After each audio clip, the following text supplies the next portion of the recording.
Selamat malam ya, kita bersama lagi dalam ruang bicara yang dibawakan kepada anda tentunya di Bernama TV, dan hari ini kita memilih satu lagi topik yang saya kira cukup bersesuaian ataupun current sebenarnya dengan perkembangan semasa, dan topik yang kita pilih hari ini di ruang bicara ialah pelancongan hidup semula. Kenapa kita memilih topik ini? Ini ekoran daripada kenyataan yang telah pun dikeluarkan oleh Yang Amat Berhormat Perdana Menteri semalam. Dan saya kira apa yang diumumkan oleh Yang Amat Berhormat Perdana Menteri sudah pastilah akan menjadi satu suntikan yang cukup efektif ataupun berkesan sebenarnya. Dan sudah pasti ianya akan memberikan semacam lonjakan positif kepada industri pelancongan di negara kita. Baik, saya petik semula kenyataan yang telah pun dikeluarkan oleh Yang Amat Berhormat Perdana Menteri semalam. Perkara pertama yang mungkin perlu diberi perhatian adalah tentang peralihan fasa yang melibatkan 3 negeri, iaitu Negeri Sembilan dinaikkan ke fasa keempat, Pahang pula ke fasa ketiga, dan Johor ke fasa kedua, dan ianya akan berkuat kuasa pada 23 hari bulan September nanti. Dan ataupun hari ini sebenarnya ianya sudah pun bermula, jadi sesuatu yang menarik sebenarnya. Dan perkara kedua yang juga penting diberi perhatian ialah tentang pembukaan pusat pelancongan dan kebenaran rentas negeri yang apabila kadar vaksinasi negara mencapai 90% populasi dewasa. Dan kalau kita dengar ataupun kita ikuti perkembangan terkini berkaitan dengan vaksinasi ini, dikatakan bahawa negara kita sebenarnya telah pun mencapai 80% populasi dewasa yang telah pun menerima suntikan vaksin COVID-19. Jadi ini juga satu berita yang cukup baik sebenarnya, kerana kita hanya memerlukan lebih kurang 10% sahaja lagi untuk membolehkan pembukaan pusat pelancongan dan juga kebenaran rentas negeri. Dan perkara ketiga yang juga menarik perhatian kita sebenarnya bila kita kaitkan dengan industri pelancongan ialah berkaitan dengan spa, pusat kesihatan, urut kesihatan, zoo, aquarium, snorkeling, scuba, memancing, dan juga taman rimba kepada pengunjung yang lengkap divaksin berkuat kuasa 1 Oktober nanti. Jadi inilah kenapa kita memilih topik hari ini, iaitu pelancongan hidup semula. Dan kita ada dua tetamu yang cukup istimewa sebenarnya untuk berkongsi pandangan dan juga pendapat, dan kita hubungi dua tetamu ini melalui kemudahan StreamYard. Terima kasih dan juga selamat datang kepada tetamu yang pertama, iaitu yang berbahagia Encik Huzaidi Udanis yang merupakan Presiden Malaysia Tourism Council ataupun MTC. Jadi Tuan Huzaidi, apa khabar? Waalaikumsalam. Apa khabar? Baik, khabar baik. Sangat gembira dengan berita-berita yang sangat teruja bagi kami ni. Betul. Dan kita ada lagi seorang tetamu yang juga kita hubungi melalui kemudahan StreamYard. Jadi terima kasih kepada yang berbahagia Encik Muhammad Rahim Rani yang merupakan Timbalan Ketua Pengarah Operasi dan Teknikal di Jabatan Perhutanan Semenanjung Malaysia ataupun JSPM. Assalamualaikum Encik Rahim. Waalaikumsalam Datuk. Apa khabar semua? Baik, sihat. Okey, ini satu topik yang macam saya sebutlah cukup penting sebenarnya, dan kalau kita melihat perkembangan terkini, ianya seolah-olah menunjukkan satu cahaya yang semakin meyakinkan bila kita cakap tentang industri pelancongan di negara kita yang terjejas dengan begitu teruk sekali disebabkan oleh pandemik COVID-19. Baik, barangkali menarik Huzaidi, kita nak dapatkan dulu pandangan daripada anda, ekoran daripada kenyataan yang telah pun dikeluarkan oleh Yang Amat Berhormat Perdana Menteri. Jadi apakah sudah ada satu keyakinan sebenarnya kepada anda dan rakan-rakan di industri tourism ini, barangkali ianya seolah-olah memberi satu cahaya yang mungkin dilihat lebih segar sebenarnya untuk masa depan industri tourism di Malaysia ini. Huzaidi? Ya, Datuk, sebenarnya kami di industri pelancongan ni, kami telah terasa macam seperti kami berada di ward hospital ICU sejak 20 bulan lepas. 20 bulan lepas kami tidak ada mempunyai sebarang pendapatan, sebarang perniagaan, dan kami terasa sangatlah sebabkan akibat DNA perniagaan kami adalah bergantung pada pergerakan manusia.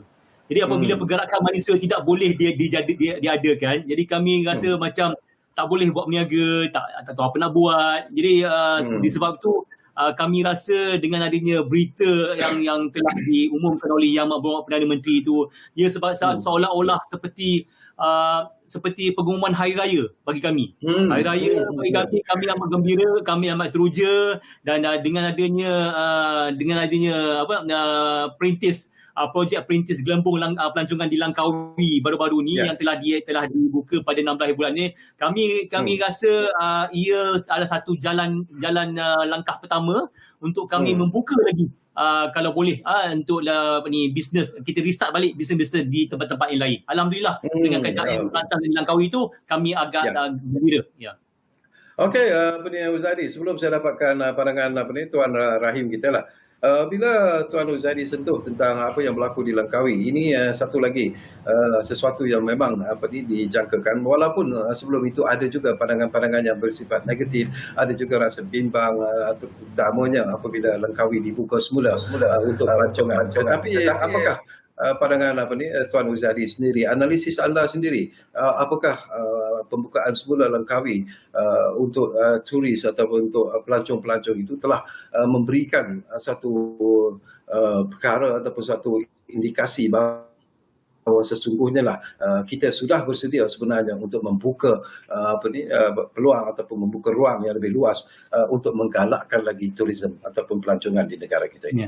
Analisis anda terhadap apa yang berlaku di Langkawi.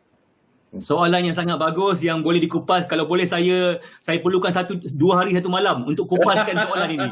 Jadi sebenarnya Datuk, industri pelancongan adalah industri yang paling penting di negara kita. Ia sebenarnya penyumbang yang ketiga selepas perkilangan dan sebelah komuniti. Jadi industri pelancongan ni industri yang sangat penting bagi kami, bagi terutama di negara Malaysia ni, dan juga dia menyediakan lebih kurang 4 juta pekerjaan untuk rakyat Malaysia. Jadi pentingnya supaya industri pelancongan ni hidup.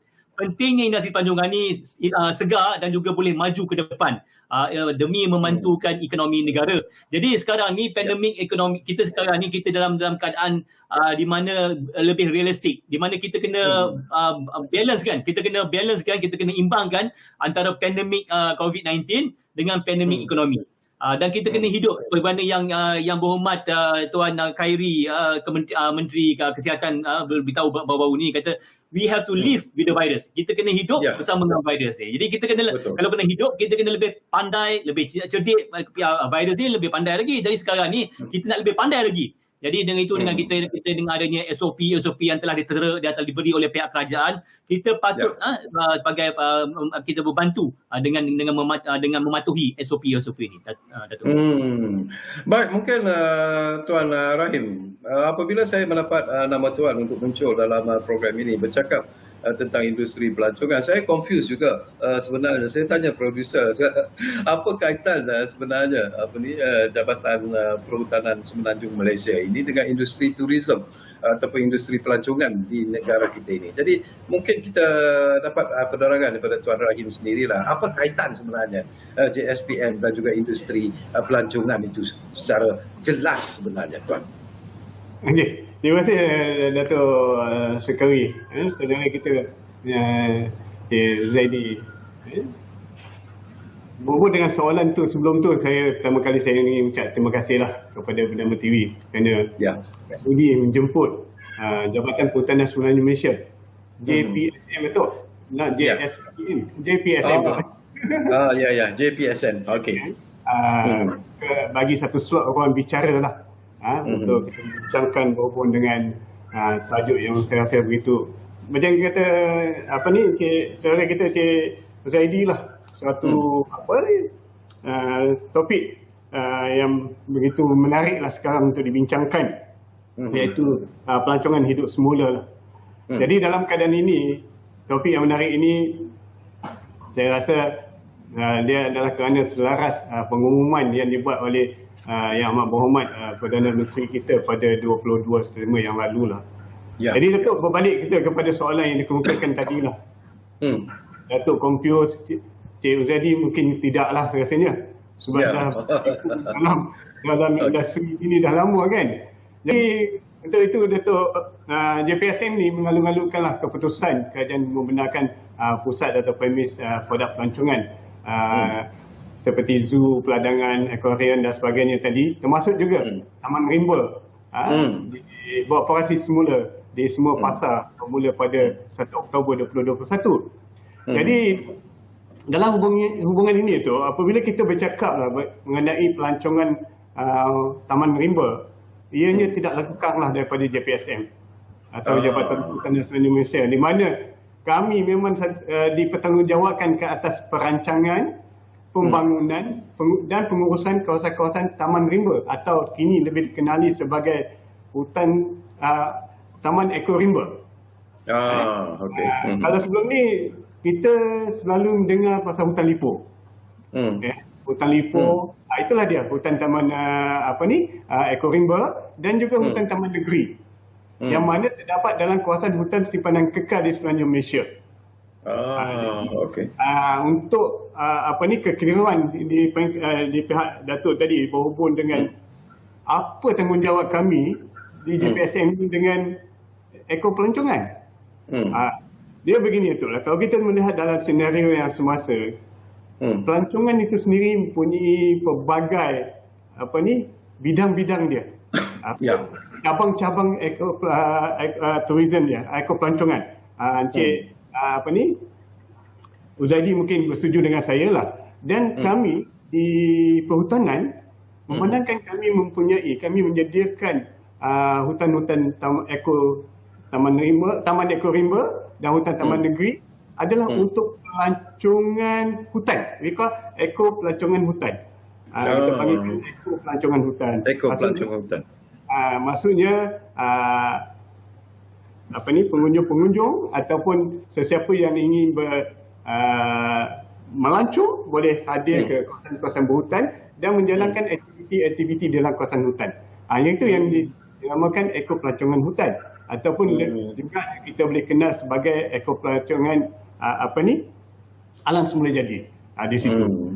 Jadi dalam hubungan ini, sejak pertama kali dia perkenalkan hutan lipo ataupun hutan lipo di semenanjung Malaysia ini bermula pada tahun 1967, kita sekarang ni ada sebanyak 115 buah Taman Eko Rimba dan 13 buah hutan taman negeri yang telah kita tubuhkan di seluruh negeri di semenanjung Malaysia, di mana kawasan-kawasan ini memang kita buka untuk dilawati dan dikunjungi oleh orang awam.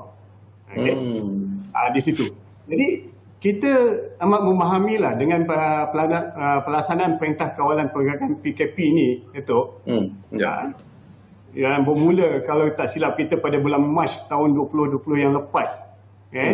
Di mana menyebabkan semua orang tersekat, tak boleh nak keluar, duduk di rumah. Malah kami pun satu family memang di rumah saja jadi. Kalau dulu kita memang suka melancong juga, kan? Pergi melawat ke sana sini, tapi tak boleh melakukan perkara yang telah menjadi kebiasaan kita lakukan sebelum ini. Jadi dengan itu, apabila pengumuman pertama dibuat pada bulan Julai yang lepas, sektor ekonomi pelancongan domestik dibuka. Kalau kita tengok ramai orang dah. Orang ramai dah pusu-pusu ke kawasan-kawasan hutan taman negeri Eko Rimba ini dan juga hutan taman negeri. Malah kalau kita terbaca ataupun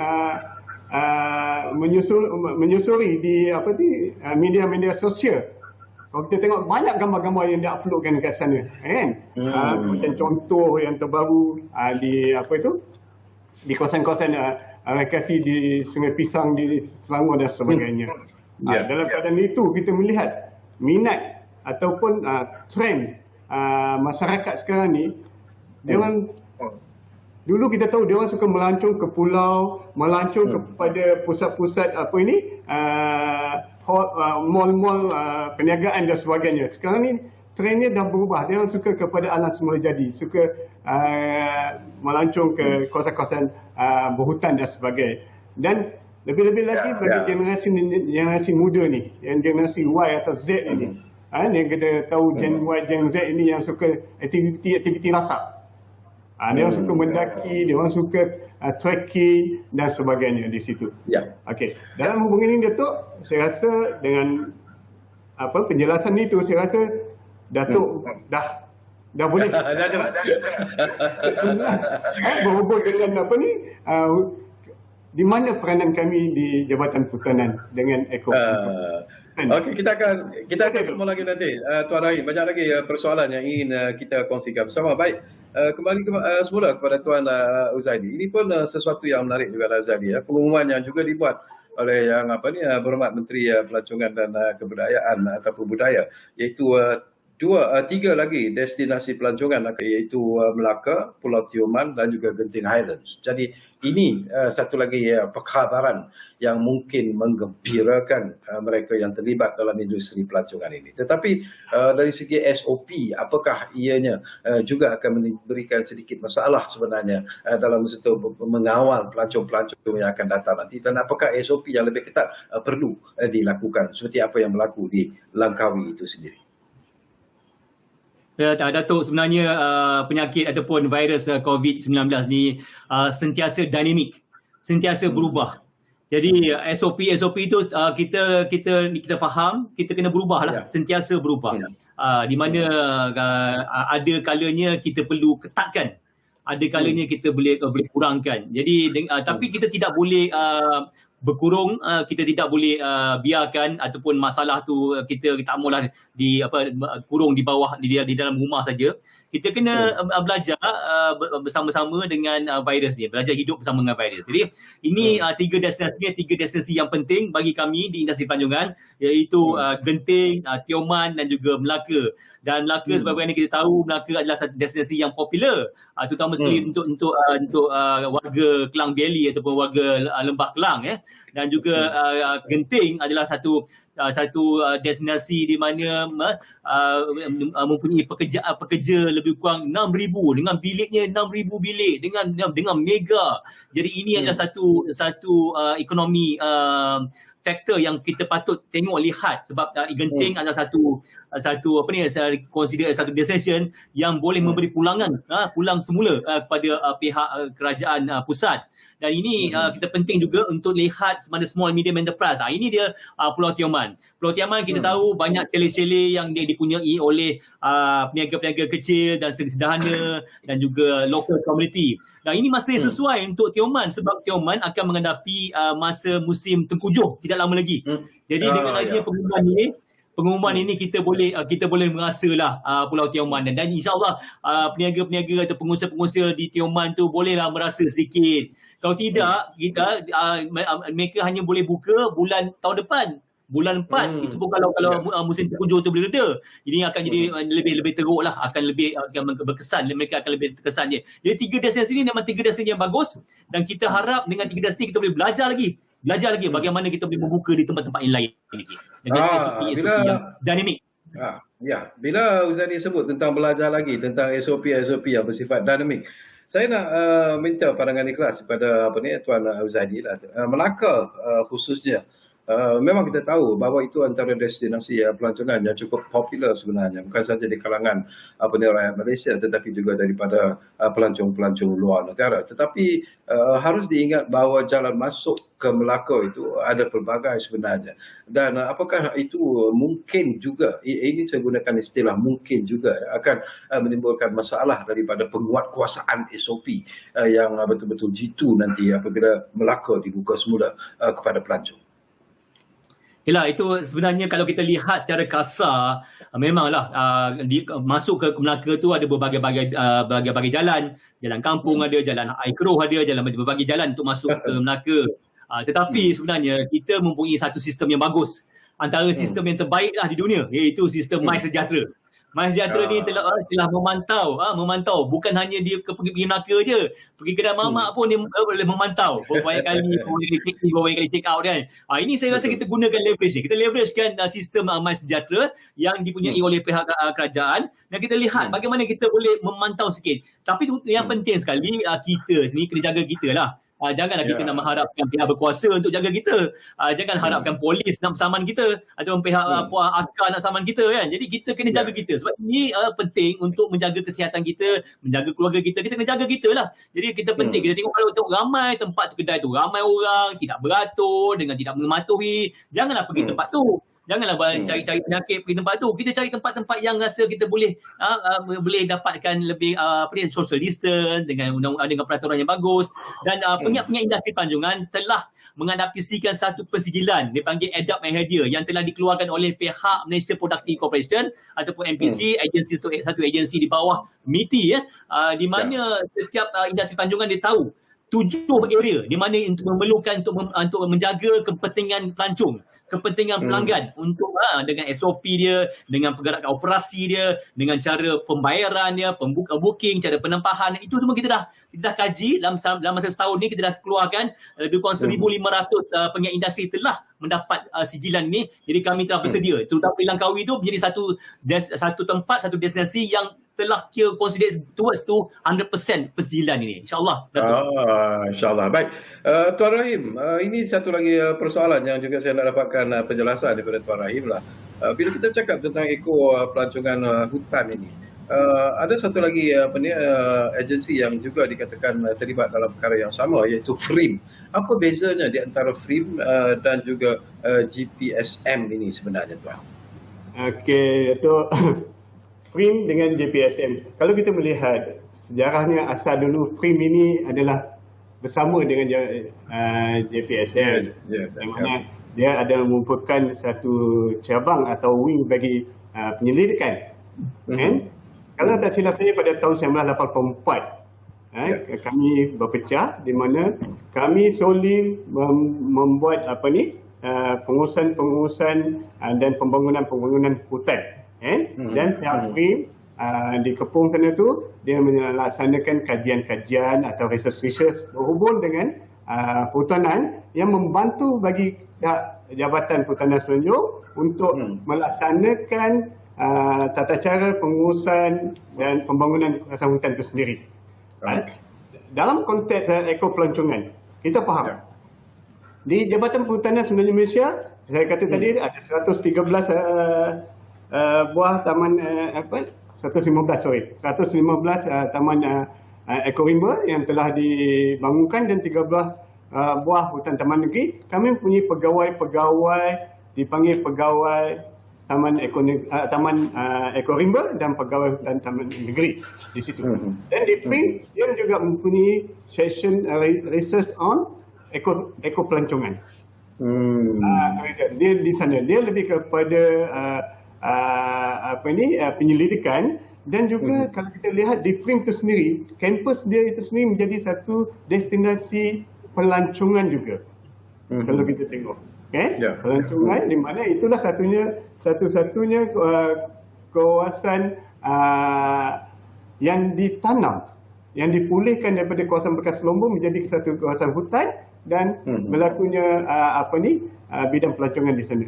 Dan yang paling pentingnya, Datuk, dua-dua kami ini, Jabatan Perhutanan Semenanjung Malaysia dan juga FRIM, berada di bawah satu kementerian, iaitu Kementerian Tenaga dan Sumber Asli atau KESA. Jadi sekarang ni, kalau dulu adik-beradik, sekarang dah jadi sepupu lah kalau kan.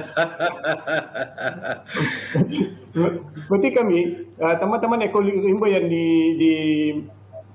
diuruskan di bawah jabatan, kami menguruskan mengikut plan-plan yang ada, seperti plan pembangunan dan plan pengurusan dia sendiri.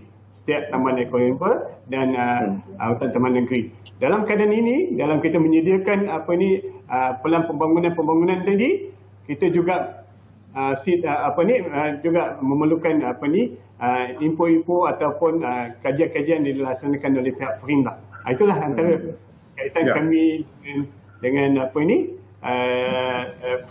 Seperti orang kata, dengan kuku lah, tak boleh berpecah lah di situ.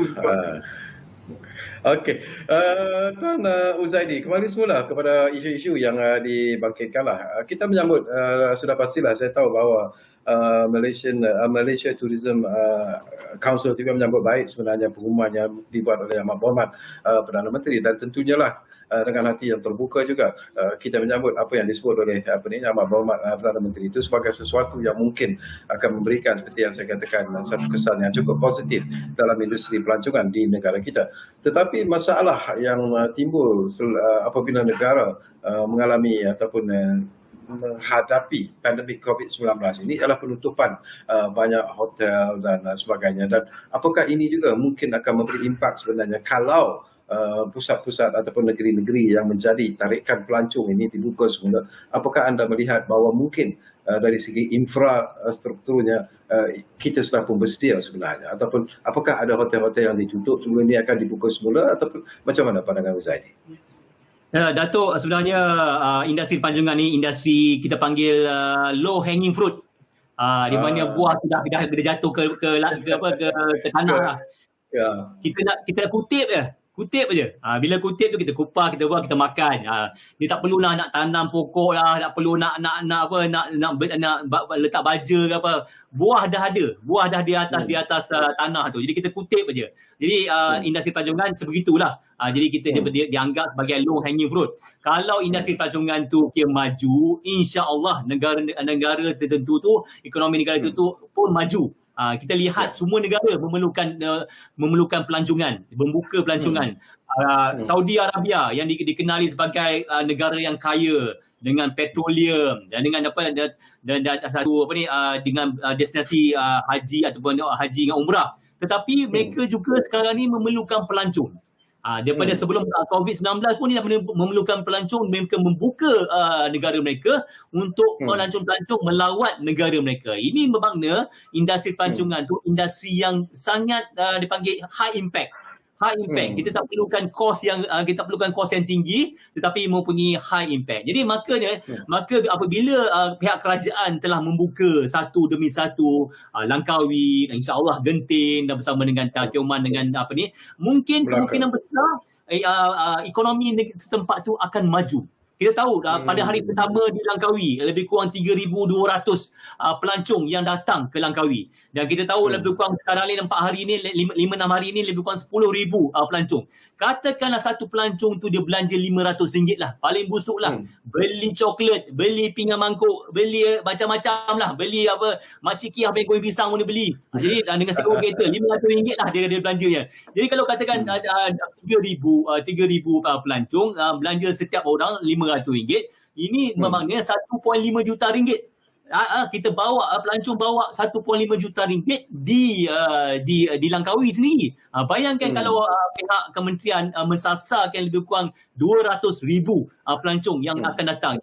Jadi lebih kurang kalau tak silap-silapnya 150 juta yang boleh kita bawa untuk ke Langkawi. Ini sebenarnya satu gambaran yang secara kasar di mana Malaysia Tourism Council merasakan pentingnya untuk memantapkan industri pelancongan. Jadi kita kena bersedia. Penyiap-penyiap industri telah bersedia sebenarnya sejak tahun 2019 untuk katakan kita ada kempen Visit Malaysia Year 2020. Jadi semua telah bersedia. Tapi malangnya Mr. COVID pula datang. Uncle COVID datang, kita pun tak tahu apa nak buat. Jadi semua kita terhenti sebentar, tapi bukan terhenti sementara permanently. Kita berhenti sekejap saja, berehat sekejap je, memikir, kita reset bagaimana, dan insya-Allah dengan adanya sekarang ni pembukaan ni, kita akan bangkit balik, kita akan bangun supaya memantapkan industri pelancongan untuk memajukan negara kita melalui ekonomi tourism industri, insya-Allah. Okey, saya suka istilah yang Huzaidi gunakan. Kita berehat sekejap saja. Jadi itu jugalah yang akan kita lakukan sebenarnya. Huzaidi dan juga Tuan Rahim, kita akan berehat dulu buat seketika. Tetapi Tuan Rahim dan juga Huzaidi, jangan duduk di mana anda berada sekarang ini, kerana kita hanya seketika dan kembali nanti kita akan bersama lagi dalam ruang bicara yang kami bawakan kepada anda di Bernama TV, dan kita masih lagi membincangkan tentang satu topik yang cukup penting dan menarik, iaitu pelancongan hidup semula. Kita rehat dulu.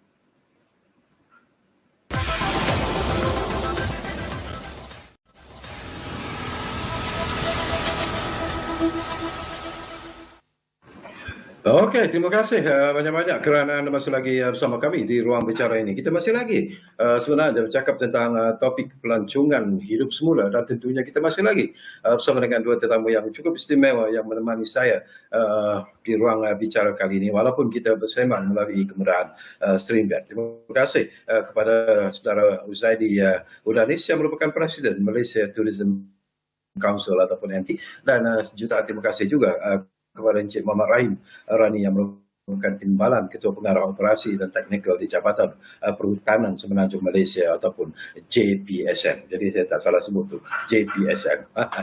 Okey, sesuatu yang juga perlu diberi perhatian yang serius. Ini yang saya nak dapatkan pandangan daripada kedua-dua pihak lah, Uzadi dan juga Muhammad Rahim sendiri.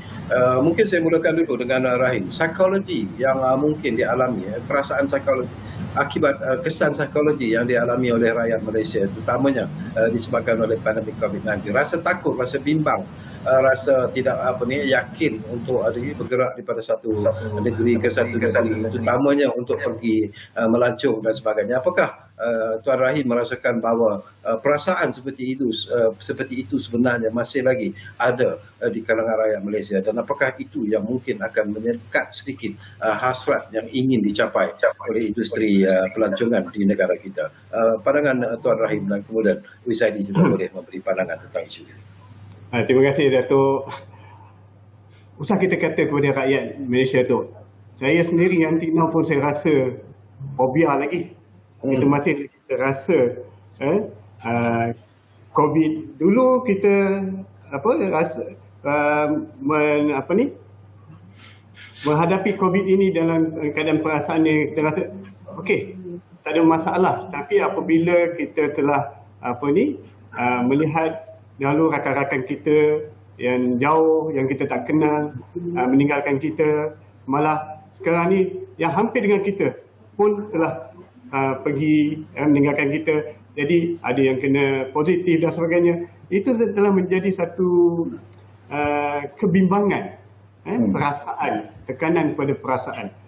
Jadi dalam keadaan itu, Datuk, itulah pentingnya kita kalau boleh, jangan kita simpan perasaan itu di diri kita. Kita keluar daripada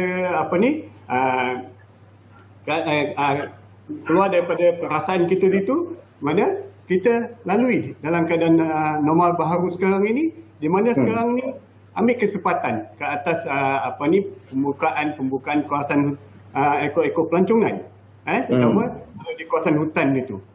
Sebab banyak kajian-kajian yang nyatakan, Datuk, bila kita rasa stres, kita pergi hutan, tengok pokok, tengok hijau, tengok macam-macam. Kan di hutan itu, dia dapat mengembalikan kita kepada keadaan yang lebih normal. Instead of kita masih teringat. Jadi, walau bagaimanapun, Datuk, dari segi itu kita kena faham bahawa SOP yang telah ditetapkan itu kita kena patuh. Kita tak boleh langgar daripada itu. Sebab itu sekarang ni, kita melihat ada setengah tu kalau kita berjalan di lapangan, kalau kita melihat seseorang yang tidak memakai penutup muka ataupun face mask, kalau topeng muka tu duduk di bawah hidung pun kita dah risau. Nak kita dekat dengan dia. Ada perasaan yang kita alami, dan perkara ini memang semua orang saya rasa telah menjadi satu, boleh saya katakan ini fobia lah, kan? Kalau begitu. Kan itu. Jadi macam saya kata tadi, kalau kita ke hutan, kita melihat di mana dengan SOP yang ada tu, dia tidak mengekang. Bukan SOP yang kita sediakan itu untuk mengekang perjalanan kita ataupun aktiviti kita di hutan lipo ataupun di hutan taman eco park tadi. Malah dia sebenarnya dari segi SOP yang kita sediakan tersebut ada untuk mengekang penularan COVID itu sendiri. Bukan kita nak mengekang kehadiran pengunjung-pengunjung. Tiada masalah, pengunjung boleh datang, boleh beriadah dalam kawasan hutan lipo kita, di mana kita kata di bawah SOP yang telah kita diluluskan oleh pihak KKM, Kementerian Kesihatan Malaysia, yang telah diwakilkan, di mana kita telah ada 16 aktiviti yang boleh dilaksanakan di dalam kawasan-kawasan Taman Eko Rimba dan juga hutan Taman Negeri, seperti membuat aktiviti rekreasi umum, berkelah dan sebagainya, beriadah, aktiviti yang selaras dan sebagainya. Perkara ini juga ada sebelum ini. Tapi izinkan saya mencelah sedikit Tuan Rahim sebelum saya dapatkan pandangan daripada Tuan Uzadi. Dari segi pelaksanaan SOP ataupun penguatkuasaan SOP, Setengah dia orang kata kalau dah pergi ke dalam hutan tu, taman ekorimba, tak perlulah terlalu serius sebenarnya, siapa juga nak cek dan sebagainya. Tetapi jaminan daripada Tuan Rahim, apakah sebenarnya dari segi penguatkuasaan SOP di taman ekorimba itu sebenarnya akan sentiasa diberi perhatian yang serius oleh pihak Tuan? Okey, beginilah kalau kita ambil paling mudah lah. Paling mudah kami di pintu-pintu masuk ekorimba itu kita akan sediakan dengan MySejahtera punya apps di sana. So itu satu. Kemudian apabila kita juga meletakkan apa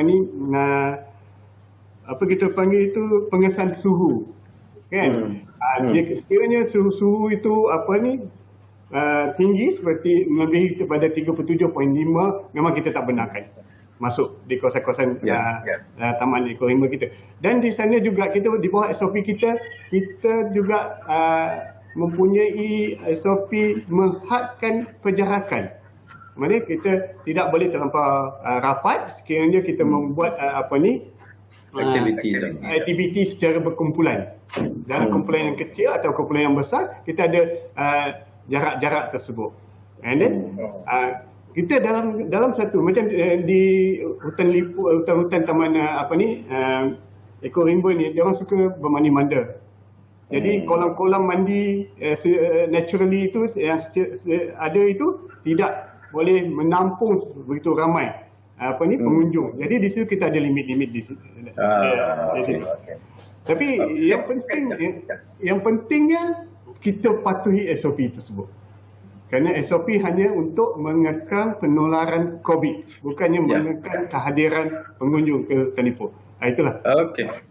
Barangkali Huzaidi ada pandangan yang tersendiri juga lah berkaitan dengan isu ini. Tadi pun disebut oleh Tuan Rahim tentang fobia yang dialami oleh rakyat Malaysia akibat daripada pandemik COVID-19 ini. Jadi yang nak melancong ke mana-mana yang tempat yang ditetapkan pun kadang-kadang merasa bimbang dan juga takut. Jadi apakah itu juga apa yang perlu dilakukan sebenarnya? Apa yang perlu ditanamkan dalam hati dan perasaan rakyat Malaysia yang sedang mengalami satu situasi yang cukup terkesan akibat daripada pandemik COVID-19 ini, Huzaidi? Ya, soalannya bagus, Datuk. Sebenarnya saya sangat setujulah pendapat Tuan Rahim kita ni. Sebenarnya kita sama ada kita sedar atau tidak, kita mempunyai satu aset, satu senjata rahsia yang penting untuk kita di Dinas Pelancongan. Senjatanya di mana hutan lipur. Ekoturism itu adalah satu aset yang besar untuk kami di industri pelancongan.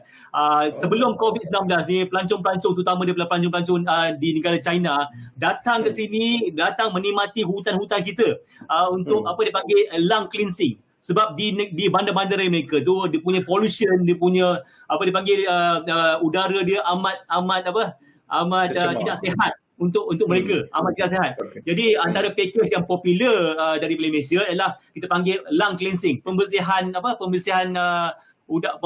badan kita lah, pembersihan lung dipanggil pembersihan lung cleansing lah, untuk kita melancong, datang sini melancong untuk kita menikmati udara segar, udara yang bersih. Ini adalah aset-aset kita. Kita bukannya hanya terkenal dengan pantai atau terkenal dengan shopping, tapi sebenarnya kita mempunyai aset senjata yang besar, senjata yang sangat penting, iaitu hutan lipur. Kita mempunyai hutan yang tertua di dunia.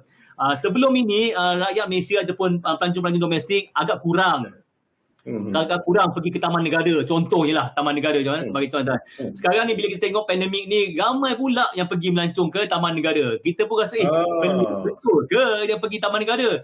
Itu satu. Kita tengok di Bukit Nanas di tengah-tengah bandaraya ni, betapa popularnya.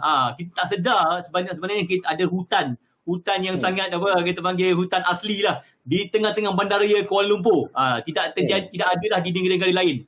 Itu sebenarnya satu produk yang bagus, di mana bila pelancong masa pandemik ni dia merasakan pentingnya dia memikirkan tiga faktor.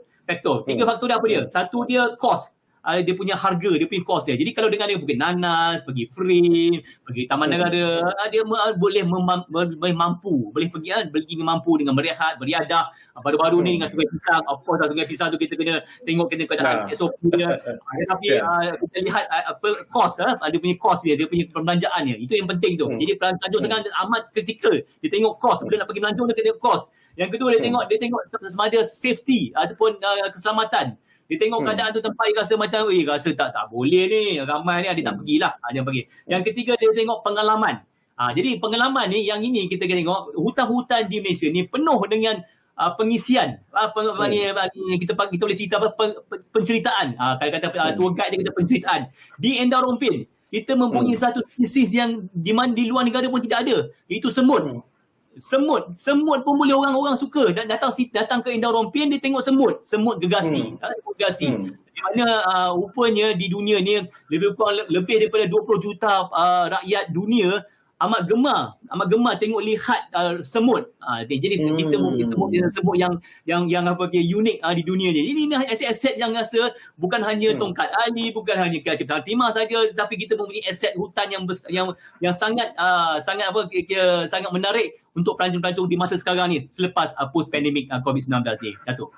Okey, Uzadi, sikit lagi saya nak dapatkan penjelasan daripada anda. Ini pun satu isu yang dimainkan di luar sana. Tadi pun anda menyentuh tentang Sungai Pisang, dan kita tahu apa yang berlaku di sana. Tentang fobia, dan kita kaitkan juga dengan disiplin rakyat Malaysia sendirilah. Apa yang berlaku kita lihat dalam media sosial pun menunjukkan dengan begitu meluas sekali. Mereka yang berada di tepi pantai langsung tidak mematuhi SOP yang ditetapkan dan sebagainya, dan ini sebenarnya yang memberikan rasa takut, rasa bimbang di kalangan mereka yang mematuhi SOP dengan golongan yang mungkin melihat SOP itu sudah tidak penting bila berada di lokasi-lokasi tersebut. Jadi pandangan dan juga nasihat Uzadi sendiri dalam persoalan ini. Ya, sebenarnya inilah isu yang saya rasa isu kritikal. Ini melibatkan etika, melibatkan kita punya sifat-sifat kemanusiaan kita.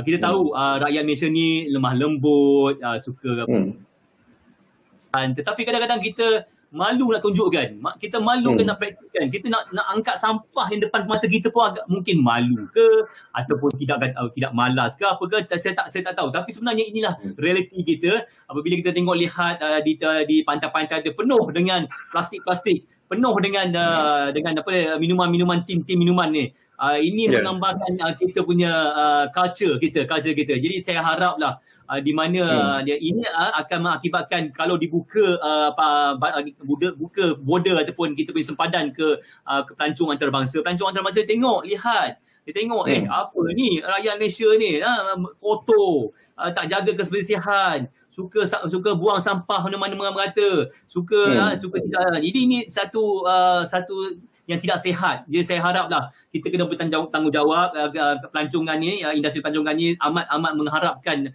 pelancong domestik. Tapi kita sendiri kena jaga negara kita. Ni aset kita ni, bukannya liability kita. Semua ni pantai, hutan, rimba, semua tu aset kita. Kalau aset kita tak jaga, siapa lagi nak jaga? Itulah antara saya harap pelancong-pelancong kena jagalah tempat-tempat tu. Jadi dengan itu bolehlah ramai lagi pelancong-pelancong di luar negara tu datang sini, dia bawa duit. Dia datangnya bukan kosong-kosong, dia datang sini dia bawa duit. Itu saja. Bila kalau dia tengok tempat kotor, takkan dia bawa duitnya dekat sini. Itulah sikit.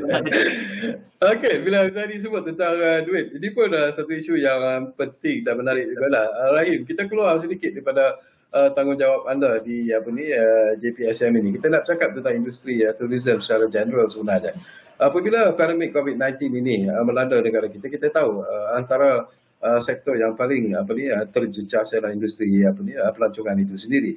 Tetapi secara pribadinya, apakah Rahim merasakan bahawa apa yang dilakukan oleh kerajaan kita, inisiatif dari kementerian misalnya, apakah sudah cukup sebenarnya membantu mereka yang terlibat dalam industri pelancongan ini untuk bangkit kembali, bernafas semula, walaupun terpaksa bernafas dalam lumpur kata orang. Tapi apakah Rahim merasakan bahawa kerajaan telah menjalankan tugas mereka dalam usaha untuk membantu golongan yang terlibat dengan industri pelancongan ini? Apakah mencukupi atau memerlukan lebih banyak lagi bantuan dan pertolongan?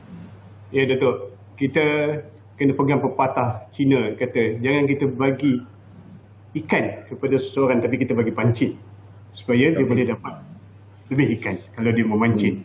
Jadi dalam keadaan itu betul, memang betul.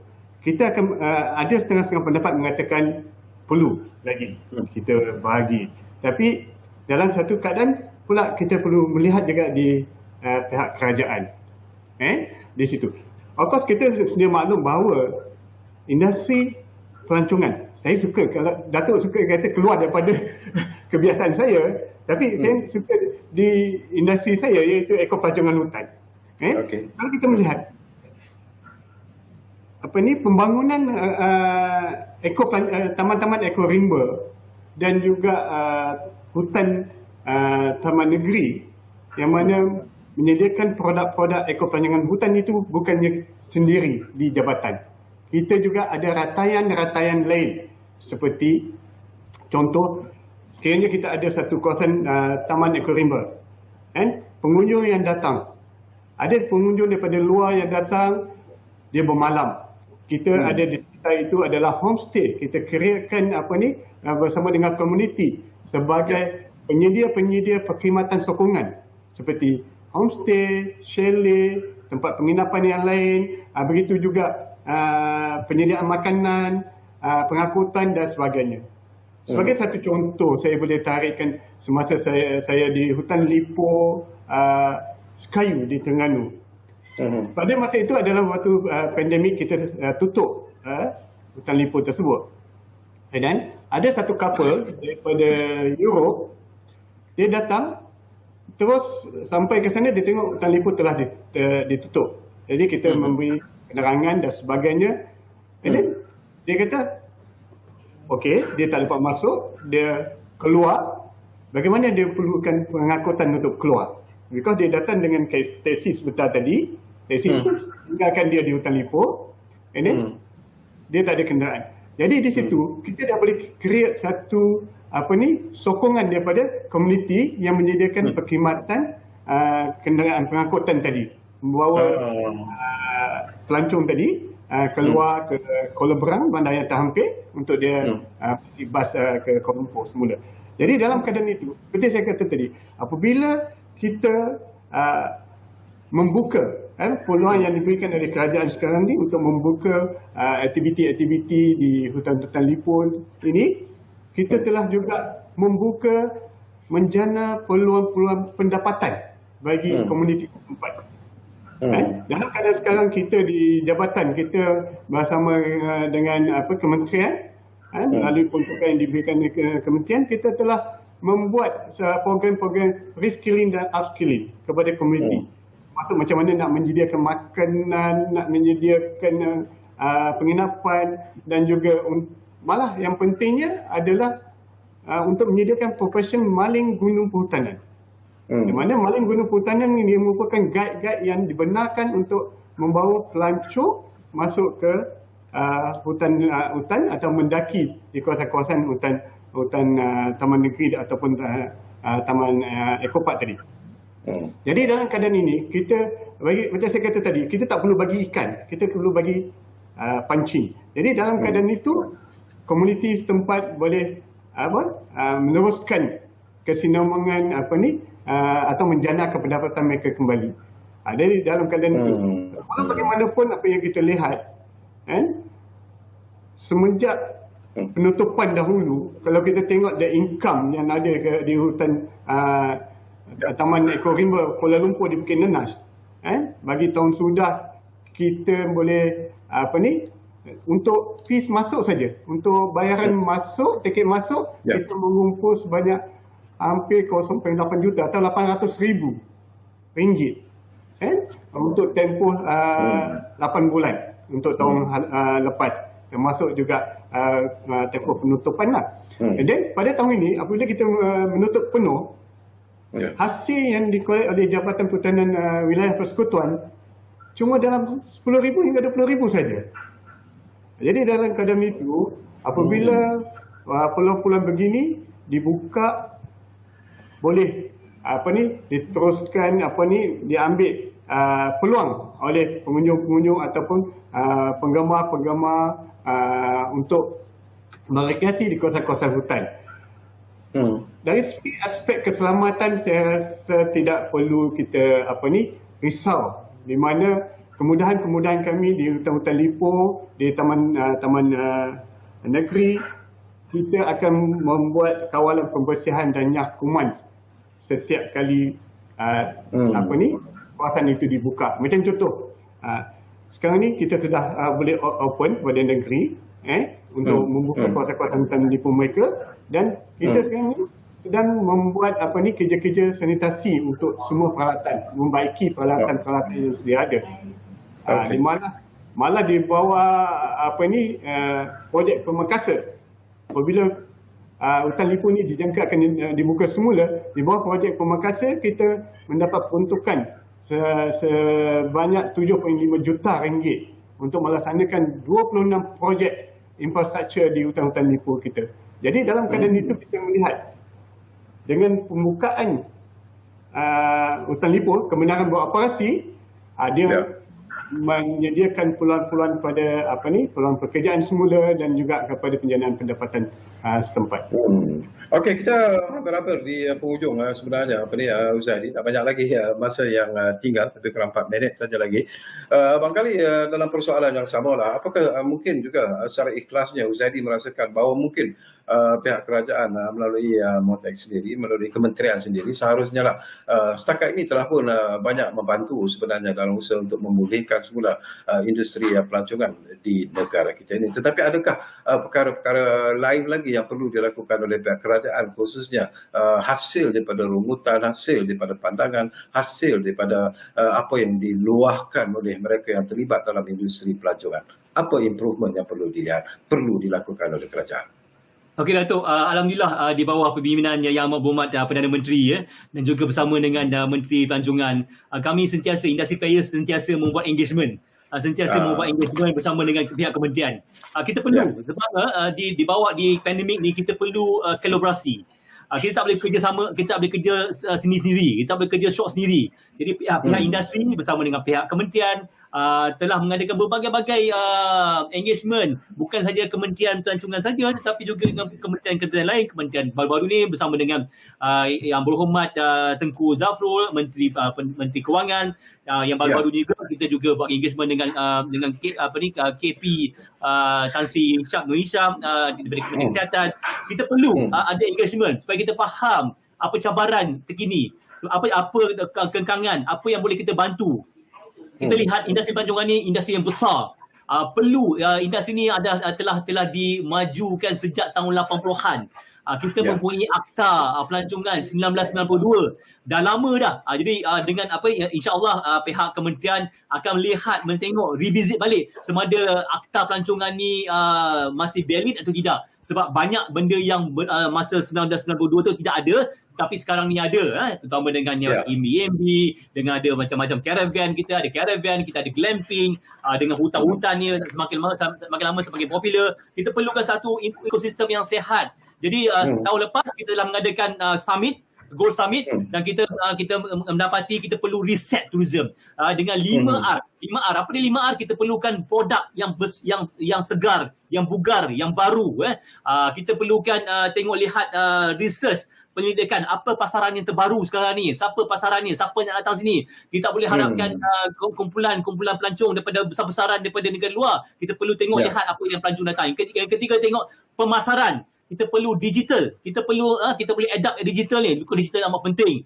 Kita tak kisahlah jual goreng pisang ke, jual coklat ke, kita perlukan digital. Usahawan ni perlukan memaksimalkan digital. Dan kita tengok lihat teknologi. Teknologi sekarang berbagai-bagai teknologi. Kita perlu invent teknologi, tapi kita dah ada teknologi, kita adapt. Dan juga kita tengok lihat dengan peraturan. Bukan banyak peraturan yang masih mungkin tidak relevan lagi sekarang ni. Kita tengok lihat peraturan-peraturan yang boleh. Jadi dengan adanya engagement, dengan banyaknya engagement bersama kementerian dengan pihak industri, insya-Allah dengan 5R ni kita boleh memantapkan lagi, kita boleh maju industri pelancongan. Bila industri pelancongan maju, maka insya-Allah ekonomi negara kita maju, insya-Allah dengan insya-Allah. Baik, terima kasih banyak-banyak kepada Tuan Uzadi Udanis. Terima kasih kepada Tuan Muhammad Rahim Rani kerana sudi bersama kita di ruang bicara ini. Walaupun pada mulanya saya agak skeptikal jugalah nak bercakap tentang isu ini, terutamanya bila Encik Rahim ada bersama dengan kita. Tetapi insyaAllah daripada penerangan yang diberikan oleh Tuan Rahim sendiri, ia hanya memberikan satu gambaran yang lebih jelas kenapa pelancongan hutan itu adalah juga amat penting sebenarnya dalam usaha untuk memberi nafas yang semakin segar sebenarnya dalam industri pelancongan di negara kita ini. Jadi kami mengucapkan terima kasih kepada anda yang menumpukan perhatian bersama kami di ruang bicara ini. Dan jangan lupa kita masih lagi sedang berperang menghadapi pandemik COVID-19. Kita belum lagi menang sepenuhnya. Jadi seperti apa yang selalu kami pesan kepada anda, patuhilah SOP yang telah ditetapkan. Kita jaga kita jaga keluarga kita, dan yang penting kita jaga negara kita. Kita jumpa lagi ruang bicara Bernama TV.